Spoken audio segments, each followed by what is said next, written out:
or fiction, the New Year's edition.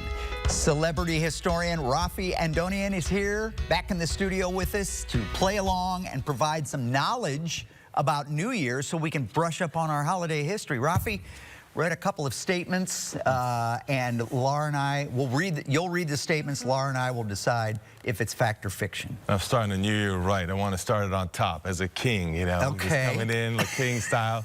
Since we're going to talk about some ancients here, I figured it'd be very fitting, the right way to start the new year. And you're doing that because I'm so old. I lived through most of that, so that's why I have a little advantage when going into this thing, right? Is that what That's right. That's right. It's my subtle clue. All right, let's do number one. Hit us. New Year's Eve countdowns began during the atomic age thanks to the doomsday clock, Alfred Hitchcock, and rocket launches. I'll say fact. Fiction. You have different answers, and that is a fact. You think about the doomsday clock, 1940 scientists in the atomic age. Right. They were worried about nuclear warfare. Actually, that group still exists. In the 1950s, an Alfred Hitchcock film called 4 O'Clock, which I've Googled and watched on YouTube. It is highly suspenseful, and there's a real suspenseful clock down that's like counting down as he's, you know, as the main character is tied up down in the basement, and an explosion is about to happen. Oh, I remember that. And then rocket launches in the 1960s. 5, 4, 3, 2, 1. You got it, and that made it really loud, and 500 million people were watching for the Apollo to launch to the moon. So that's how countdowns came into our culture. All right, so to recap, Kent won. That's right. Laura, nothing. Got it. 0. Next one, we're ready. All right, thanks for coming in today, Raffi. Coming up next on... That's right. That's where we should end it, right there while you're up. Thomas Edison was so impressed by 100 bulbs of the New York ball drop, it drove him to create a new lighting system using 100 incandescent lamps that could operate for more than 100 hours. Let's give you some super energy here. Maybe that'll help you out. I'm going to say fiction as well. That one is, what's your answer, Kent? I'll say fiction. It is fiction. You know why? Lights should go off. Because Thomas Edison was doing bulbs 30 years before the ball drop began. Yes. And so, but it is true that he had 100 bulbs that lasted 100 hours. Within a year, he made it 600 hours. A lot of advance was going on, but it was prior to the ball drop of New York City. However, really interesting fact about New York City ball drop. Before it became Times Square, because New York Times moved to that plaza and renamed it Times Square, the owner did a bunch of fireworks, and the fireworks rained down on the city, so the cops said you can't do it anymore. That's how we went to the light bulbs as an alternative. Interesting. Makes sense. All right. All right, how about another one?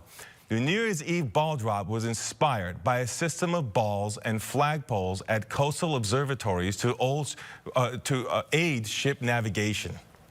So speaking of the ball drop. I would say fact. Yes. How do you know that? You seem really confident. Because I'm so smart when it comes to New Year's. And that is a fact. Yes. So there was no standardized time for a long time. You would set your watch by the town clock.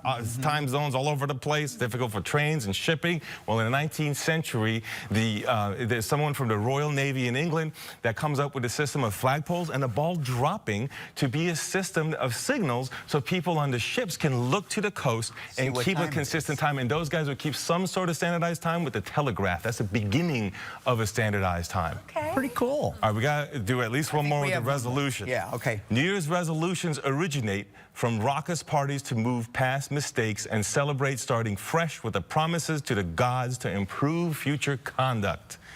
Can't get out of New Year's without talking about resolutions. I even brought my vitamins. I want to be healthy this year. You going to take more vitamins this year? Is that your deal? No, I'm serious. Pass. Okay. I'll lotion up while you guys are thinking through this. Right. Wow. What? Look at Your resolutions are very different. I'm worried about aging each year. So I got a lotion here. Yeah, of course. But with the gods and stuff, that feels a bit much. Yeah. What, you want to go with fiction? Yeah. Let's go fiction.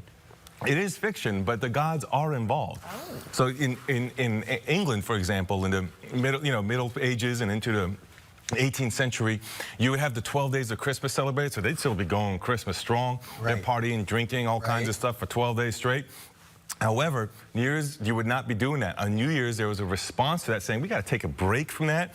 One of the originators of the Methodist Church, for example, he started this covenant watch nights. And so that's when you would look back and reflect on what you've done wrong and look into the future, praying to God, but staying away from the ungodly acts of like drinking and gambling, all the crazy stuff. And that actually goes back a little bit further and go to ancient Babylon, ancient Romans. And I'll say real quick that the ancient Romans, it's really interesting about them. Think about the term January. Janus, that's the ancient god that stands in doorways and arches. Romans are known for arches, often two-faced, looking backward and forward. So there you go, associating God again with looking, even reflecting and looking forward. But again, not the parties. They did plenty of parties, but not for New Year's. Actually, much more kind of reflective occasion than what we think of it. He makes you feel smarter. Does he?